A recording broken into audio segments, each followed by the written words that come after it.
actually a nightmare of an experience. There's no room to walk. Nobody knows where they're going. That's the reaction from some on TikTok about navigating large crowds at Panda Fest in Hartford over the weekend. Daniela Moran says there was confusion about lines. We had to talk to everyone around us to see, are you in line for this or are you just walking past? Erica Condon says it became overwhelming for her. Just crowds everywhere, standstill, like you couldn't even push through. Both say they left without getting to try everything they wanted. Condon says she was disappointed with some candied fruit she got. When I got 2 skewers of it, it was like 8 pieces of fruit covered in sugar, and it was $32. Thousands of people descended here at the Riverfront Plaza for Panda Fest, and many of them vlogged.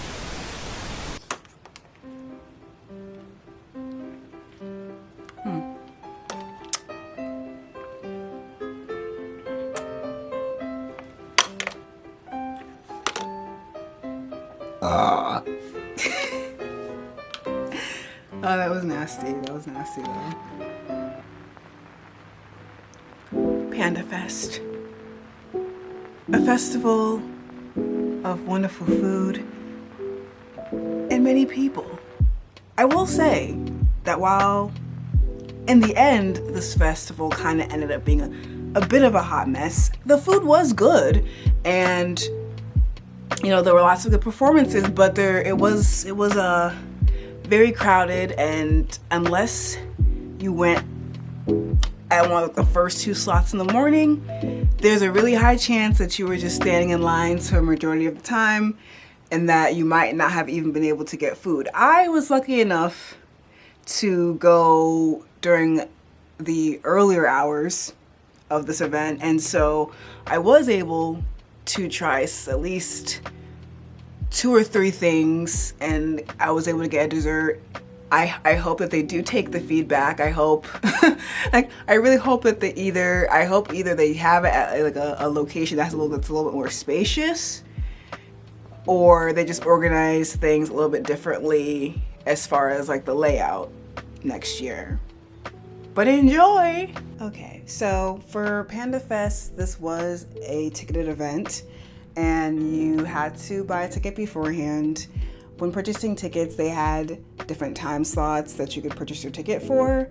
As I stated before, we ended up going around the 11 o'clock time slot. The general admission was $14, and you had to basically be in line, show your ticket, and go through security. Now, the first thing that you see when walking in is the Panda Fest arch. That was like the first thing that you see when you walk in. They give you like a little panda fan and some pins that come with your general admission ticket. And they had vendors on this first floor area. There was also areas to get drinks up here. I think they also had alcohol up here. And then there's also more vendors when you go down the stairs, which is where I'm going now. And also to the left, there was a stage where they had a series of performances going on all day. I think they also had some karaoke at some point too. But once you get down the stairs, there's more vendors to the left area and then going down towards the right. And like I said, there was a good amount of vendors here. I will say that the food was a bit pricey, but at this point I kind of just expect that, or expect for things to be a bit pricey when going to these food truck events or food festivals. Down this way, they had some fried rice. They had another area to get like drinks, and then I think you can also get like another Panda cup. That was a smaller one, the one I ended up getting. And then they also had like the J ice cream down that way. And then we ended up going towards the other side because it was starting to get a little bit crowded. So going down the way that you see me going now, it was a bit more spacious. Like I said, this was still earlier in the day, around 11, so it's not that bad in the video right now, but it did get very, very crowded a couple, around the time that we left, which I don't think unfortunately I didn't get footage of it, but yeah, this was around 11, so it was still okay. There was still a lot of people, but it wasn't as crowded as it eventually did get. Now down here, they had porta potties, and they also had like little fountains to like rinse your hands. There are more vendors going down this way. They also had some vendors that were selling like crochet and some merchandising items as well. So the vendors extended all the way down past this way towards the river, and as you can see, it kind of just goes on and on with more and more vendors. I think the last time I had come to this plaza for a previous kind of food event, it was like half the amount of vendors. So I was actually kind of surprised that of how many vendors they were able to fit down here. Now, next is gonna be me eating some of the stuff that I was actually able to get. So we got our first food. This is chicken karage that we got from one of the vendors, which I forgot the name of the vendor, but I'm gonna try it right now.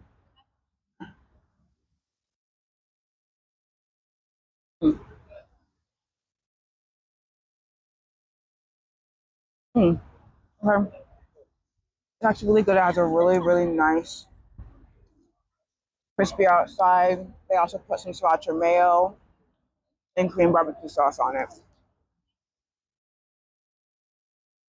And I got 2 skewers, which came up to about $15.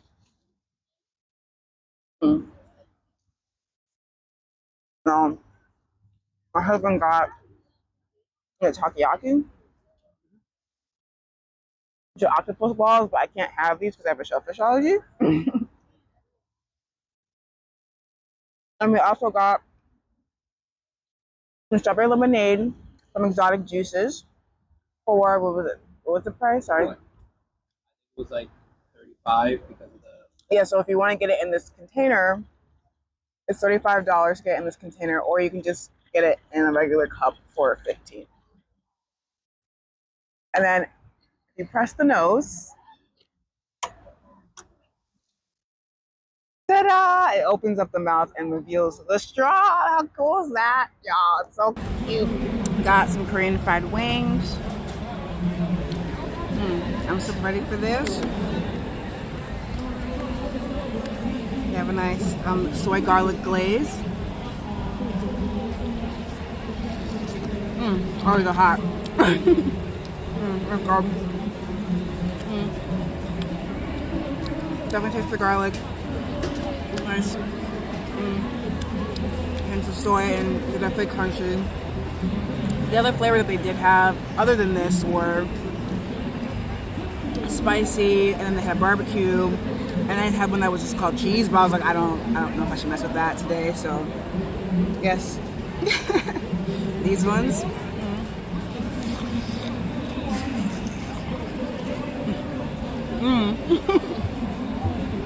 Very delicious. And then we'll probably get like one more thing. Hey y'all, okay, so we have moved on to some dessert items.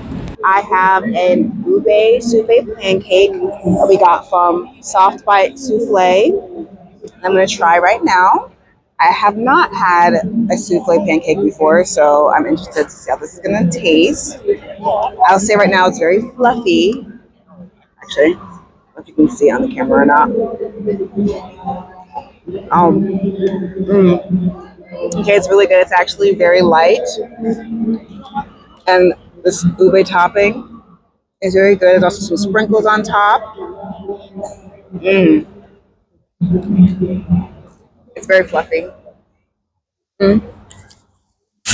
And now we have the taiyaki. And one of them is with bean paste. And then another is Dubai chocolate. I don't even know how to eat this. So let's take a bite. Here's the bean paste. It's actually very good. Okay, so the bean paste filling, it's like, sweet but not too sweet. So that's a good, if you want something that's sweet but not over the top. And then this one is the Dubai chocolate.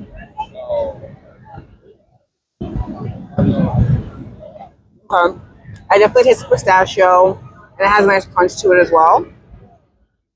I like the ube better, but I think I'm just not a huge fan of this Dubai chocolate craze that everybody has going on. So delicious. So here we have the Hawaiian honeycomb. We just got this. It's like 20 bucks. How much is called in this dripping?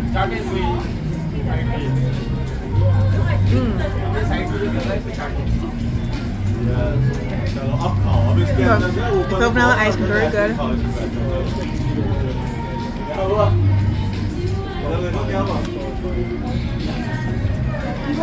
Very hearty. It has a nice kind of crunchy like rice filling. Okay, please eat some of the fish dripping.